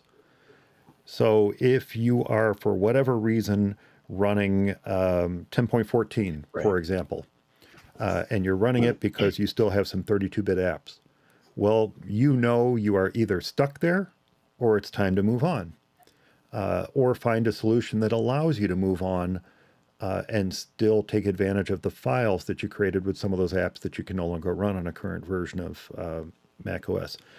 For example, a real quick, simple example, I was a big InDesign user. I did not move to the subscription plan for the Adobe Creative Suite, so I was stuck on InDesign CS6, and that kept me on 10.14 or 10.13, but really 10.14, I think I had all my Macs upgraded to that, kept me on that as long as I wanted to be able to take advantage of those older InDesign documents. So I needed or wanted to open them, I had to have the apps and the ability to do so. Well, I made an investment in an app called ID Marks. And ID Marks is a fantastic application. It's from, what is the company name that makes that? Marksware. I should have known. Marksware. Marksware is the company that makes ID Marks, and it is generally they make these apps, ID Marks, and they have one for Quark as well to convert Quark documents and all that. But they're generally created for conversion purposes. If you're moving from one layout program to another, from InDesign to Quark or Quark to InDesign, or even Publisher, Affinity Publisher, these tools are great for doing that. But ID Marks is also great to have on my Macs that can no longer run InDesign, but I have InDesign documents. I can open them up. I can export them out into IDML format, which is an open interchange type format that is generally created by InDesign, but can be opened by Affinity Publisher. So something like ID Marks allows me to move forward in my Mac using life while leaving apps like InDesign CS6 in the dust behind me. So yeah, if there are tools like that that exist for you, you can certainly take advantage of those to upgrade. Otherwise, you do have to take a serious, long look at the apps that you're running and decide how important they are to your everyday workflow. You are going to lose a lot of games. If you Yeah. have a lot of older Mac games and you love to play them, and they are older 32-bit Mac app games, which is common, you're going to lose them when you move up. However, if they're not so important, or if other apps that you're using are not so important, or you can find a decent replacement that's compatible enough with the workflow that you used to do, fantastic. And it's something that I did. There's one app I used to use for podcasting that called Max, Max, and I needed to find a replacement. And I ended up going with two different apps. So I've added two apps to my workflow, one of them being Forecast, that help take the place of Max in my production of each episode of For Mac Guys Only or any other audio podcast that I'm working on. Where I used to use Max to generate the files, I now use Forecast and combine that with, I always used ID3 Editor and sometimes Levelator to output each episode of the show. But I could do a lot of that with Max by itself in the past. So, sometimes it's a matter of just finding a new workflow or finding a new app that can fit into your workflow in order to move forward.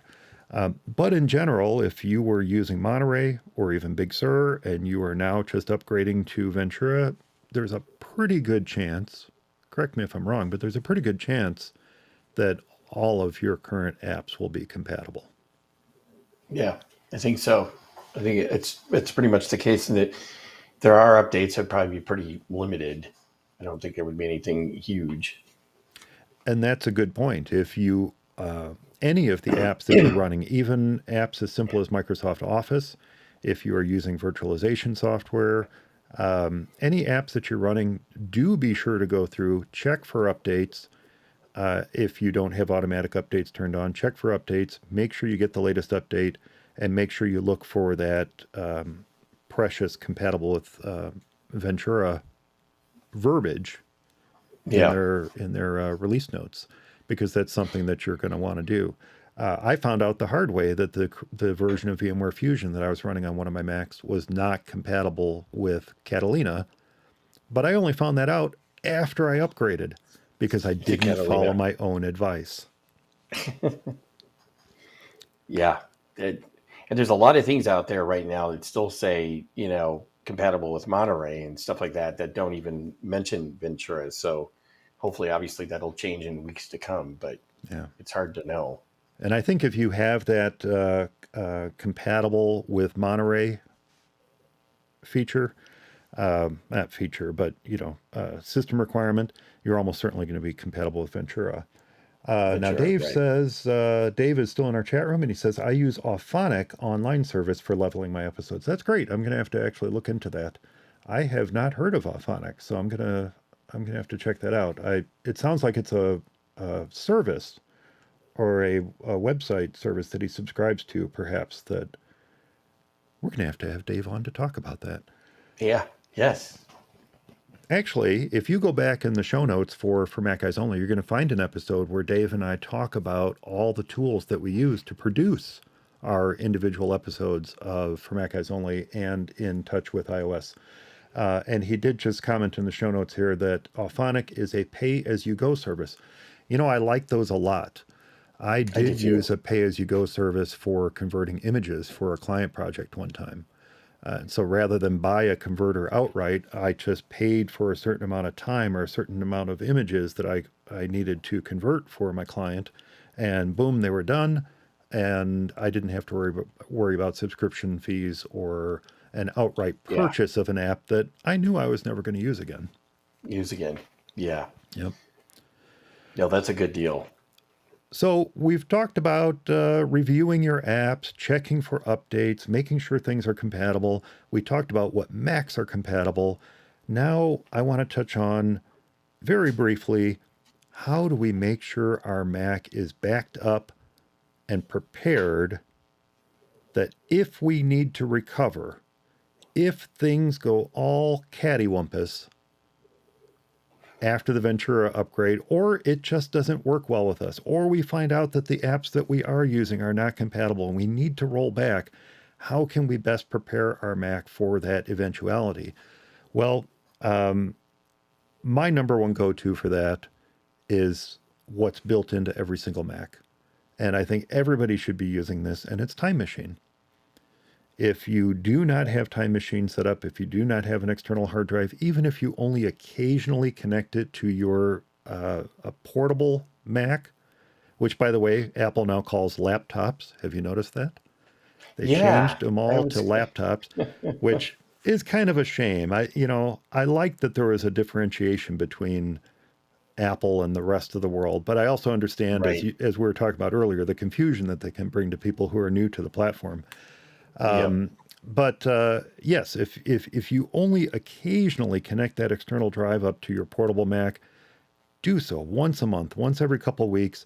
Let Time Machine do its thing. Let it get caught up so that when or if you need to recover, if it's one file or if it's your entire Mac, you can do so. And you can do so Yep. easily.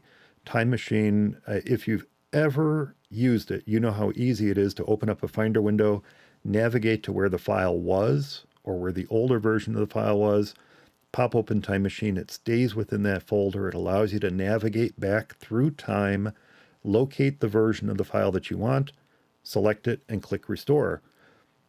Likewise, when or if you need to restore your Mac, you boot your Mac to recovery, you start the reinstallation process at the point where it prompts you to, if you have a backup, if you have a Time Machine backup, you simply say yes, you point to your drive, and it restores your Mac to the point that it was at the time that that backup was completed. Which is why it's important and it's nice to have regular, recurring, consistent backups. But even if you only make regular, occasional backups every couple weeks, every week, what have you, the loss is far less than if you weren't making the backups in the first place. Oh, it's huge. Yeah. And Time Machine is by far, I think, the best way to do it too. It's just, if you're not into doing that and you just don't like to even think about it, Time Machine is just the way to go. I mean, you plug in a drive and it'll even ask you if you want to make this a Time Machine drive. And it is really a set and forget sort of thing, and something that if the worst does happen, it's great to have that option and that ability to recover. Mm-hmm. Mm-hmm. And the general rule of thumb with Time Machine, let's say you have a Mac with a 256 gig or 512 gig hard drive, solid state storage Yeah. drive in it. Let's go solid state storage. Let's be modern here, Mike. If you have a Yeah. Mac with 256 or 512 storage, you generally want a drive that's about double, at Yeah. minimum, double what's inside your Mac. You may not be using all that storage, but in order to have enough space to properly keep a hierarchical backup of the files on your Mac, you want a backup drive that's at least double. Chances are pretty good that if you have a 256 gig internal storage drive and you're looking at a 512 gig external backup drive, which can be a traditional hard drive, by the way, just get a standard portable hard drive. You don't have to invest in a Right. portable SSD. Just get a standard Western Digital or Toshiba portable hard drive. If it doesn't come with a USB-C connector, get a USB-C to USB micro B, right? Is that it? Right. Micro B Or a, yeah. connector. Cable, a little 6-inch cable that you can use to replace the one that comes with the drive so that you can connect it directly to your Mac. Or if you have a hub, you can plug it directly in with USB-A. They're relatively inexpensive, about $50, $55. You'll find that a 1 terabyte drive is probably only about $60, $65. So you may very well Yeah. find yourself buying a drive that's far larger than you might have recommended to you anyway. But get the largest drive that you can budget for. But look at the drive being minimum double the space that you have, the maximum space that you have on your internal storage. And then Yeah. also take into account, now that I say that, take into account any other external storage that you might be using to store things like photos or music or anything like that. On the Mac here to my right, my internal storage is not large enough for everything. So I have an external storage drive that holds my music, my photos, and everything else. So when I looked to get a Time Machine backup drive, I had to get something that not only took into account my internal storage, but took into account Your that external storage so that I'm not inadvertently avoiding backups of my photos and music and all that as well. Right. So you do have to take into account all that. But once you have that storage drive, once you connect it up, as you said, Eric, the Mac, if you've never used it, will prompt you if you would like to set it up as a Time Machine drive. Get that drive set up, get those automatic backups going, and then every once in a while, open up Time Machine and just make sure that it's indicating that the most current backup is within the last hour or so. As long as you're seeing current backups go and you are not otherwise disconnecting the drive from your Mac, you're in pretty good shape. Now, it's not foolproof. Right. It's not foolproof. And in a situation where you absolutely want to be sure that you can recover, then you're going to want to employ some additional tools. It does mean some additional storage. It does mean some additional backup drives, but you might want to consider cloning your Mac's internal drive as well. Tools to do that include Carbon Copy Cloner, which we mentioned on the show plenty of times in the past. Super Duper, another fantastic, you might even call it a super duper cloning app. Because it really is. It is. It really Super is. Duper, Carbon Copy Cloner, both of those offer, I believe Super Duper still does this, Carbon Copy Cloner does, and a no-cost version of the app, an unlicensed version that allows you to make a clone. You can't take advantage of the other features, but you can make a clone of your Mac with Carbon Copy Cloner or Super Duper. And then the third one I'm going to mention, because we do not mention this one enough on the show, is ChronoSync. That's a good one too. It is a fantastic one. And I think one of the reasons we don't mention it enough is really my fault. I use ChronoSync. I use it to synchronize certain files from my Mac to external storage. I will sometimes use Carbon Copy Cloner for that. Super Duper I almost exclusively use for cloning. But ChronoSync is something that you can set up routines and you can just kind of leave it alone in the background. So for example, my Mac at the office, I will routinely, on a weekly basis, back up my video editing folder to a drive specifically for backing up my video editing projects. And I use ChronoSync for that because I can set up a time that every week it will do that. Carbon Copy Cloner will do that too. However, ChronoSync just makes it that much easier. Well, the reason we don't mention ChronoSync for this particular purpose, cloning your Mac enough, is because I'll be honest, I forget that ChronoSync has a cloning feature. Yeah. It has the ability to make bootable backups. Yep. So why not use it? So if you have any one of those, Carbon Copy Cloner, Super Duper, or ChronoSync, you can use it to create a bootable clone of your Mac's drive so that if you need to fall back to it, you can either literally boot to that backup drive and then clone it back to your internal drive,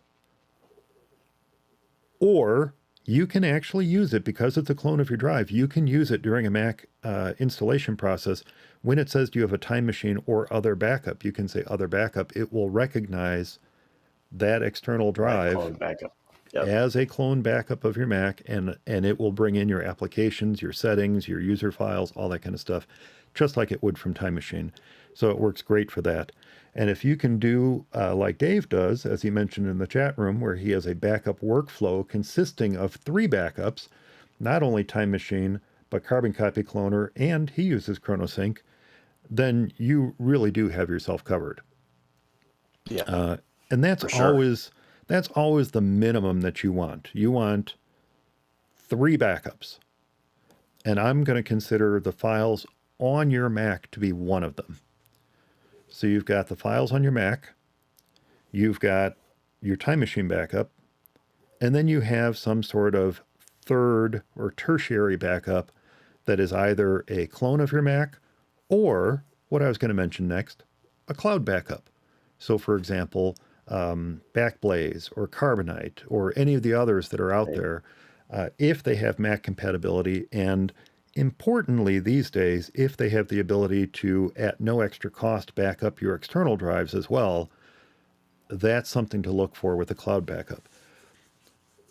Having that third backup is a great failsafe. It's a great fallback in the event that your Time Machine backup and your clone, which is admittedly unlikely, but if both of those have failed on you and you still need to recover your Mac, having that cloud backup is a great way to go. It's a big deal.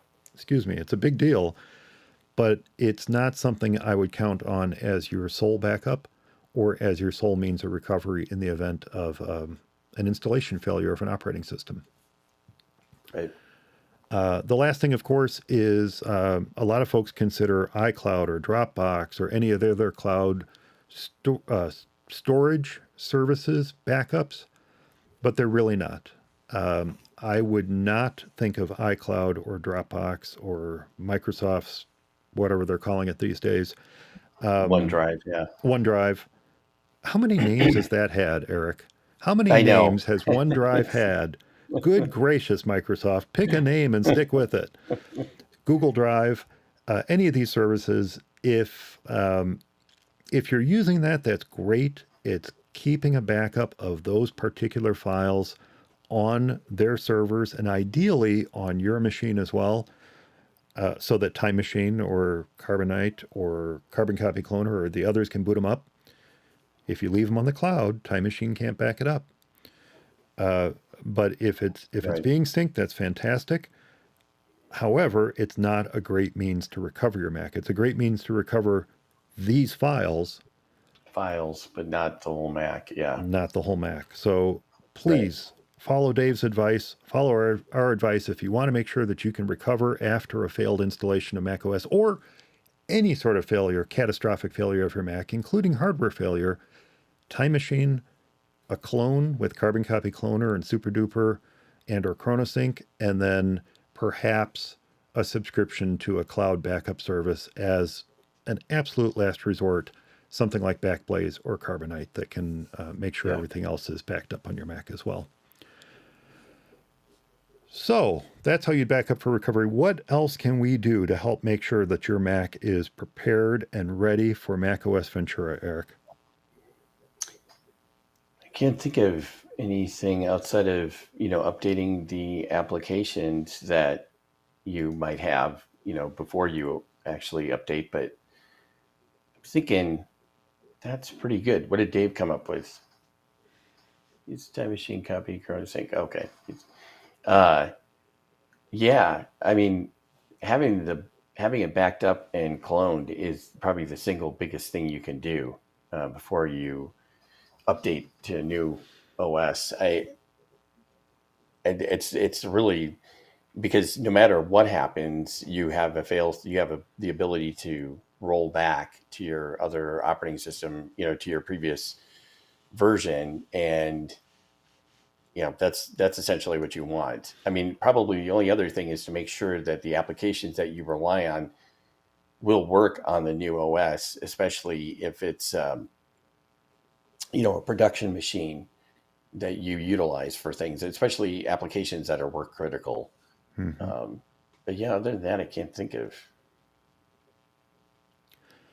Well, anything then else. let's touch on one last thing before we wrap up this episode, and that would be stuff that you should have handy during the upgrade. How many times have you gotten yourself partway through an upgrade and you get that familiar sign in with your Apple ID, and you're like, well, god Right. dang it. You wanted me to put a complex password on that, Apple. I put a complex Yeah. password on that, and now I got to look up that password. Yeah. Make sure you have it available to Handy. you. Make sure if you're using 1Password, if you're using even LastPass, not my favorite, LastPass, or any of the other password keeping applications, make sure you can access them so that when the time comes that you need to log in, you can do so. Now, I should point out that if this is an upgrade, you can always click cancel. You can sign into your account later. Right. But it's nice to have that at the outset, especially for things Right. like if you do need to recover anything from iCloud right away as you get your Mac booted up. But make sure you have your Apple ID and other passwords that you might need handy. Yeah. Applications like Dropbox, applications like Adobe Creative Cloud, Yeah. applications, very often the applications that require some sort of activation or process to go through. Microsoft Office is not like this, but many of the applications that require that will immediately start prompting you to sign in as soon as you've restored a Mac from a backup. And very often they'll Right. prompt you to sign in as soon as you've upgraded an operating system because they recognize a major change and they want to make sure that you are who you say you are. They You won't really all do say you are. this. Yeah. They won't all do this. Creative Cloud is pretty good about not doing that after an upgrade. But certainly, if you have to do a recovery or if you start with a fresh installation of macOS Ventura and then decide to Right. restore your files, you are going to need to have those kind of passwords ready so that you're ready to go. And since I mentioned it, make sure you know how to get into 1Password. If it's not on your phone, if Yeah. it's not otherwise handy, make sure you know how to get into it. Make sure you can get into it. Test getting into it before before you get yourself into a situation where you can't and now you're locked out of everything. There is some good advice coming to us from the chat room. Hello, Dave. He says, have a bootable thumb drive installed with macOS just in case. He downloads macOS Yes. installers and creates a Really good new one. release boot drive just in case. That's excellent advice. And on the For Mac Guys Only website, you can search for it. There is a post and video, which is the video is now quite old, but there is a post I created several years ago that talks about how to create a bootable flash drive of the latest macOS operating system. And I keep updating that. So every time that there is a new release of macOS, I think Eric froze. Every time there's a new release of macOS, I update it with the new Yeah, you command. So for each release of macOS, you're going to find that command in there for how to create that flash drive. And the general process of doing so is actually covered in the video if you care to watch it. But I will warn you, it's quite old. It's quite an old video. But the general process of getting the flash drive ready and then using the command to write out the bootable version of macOS to that flash drive is there.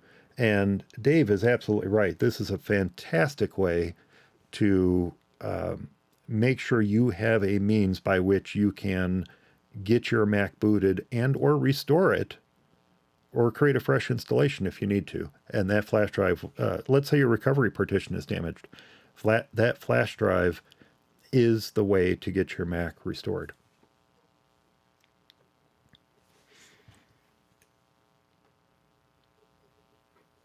Are you still there, Eric? Yeah, I think I'm Oh, there you frozen are. or something. Okay. Yeah, you're kind of quasi frozen. Yep, still here. Yeah, your sound is off from your from your motion. I don't know if it's the same with me too. Well, we are now in the throes of our third disaster as we record this episode. So I think it's probably wise if we wrap things up. So I think that is going to do it for this episode of For macOS Only. I hope everyone enjoyed it, despite the power outages, despite the internet outages, and despite the synchronization issues we are having right now. We still do love to get your letters, and we love to see you in the chat room. So if you have any comments about the show, a tip to share, or a software or hardware problem with your Mac, you can write to me, mike@formacosonly.com. And if you would like to share your feedback with anyone on Team for macOS Only, our email and social network addresses can be found on the Meet Team for macOS Only page at formaceyesonly.com. Eric, of course, folk can reach you at Eric@formacosonly. Excellent. Thanks so much for listening, everyone. Thanks to Eric for joining me this episode. Thanks for Stay having subscribed. Stay subscribed, and we'll talk to you next time. Oh, goodness. We made it. We made it. Shoot, I still have the synchronizations off for some reason. Thanks for joining us, Dave. Yeah, thanks for joining us, Dave. Talk to everyone later.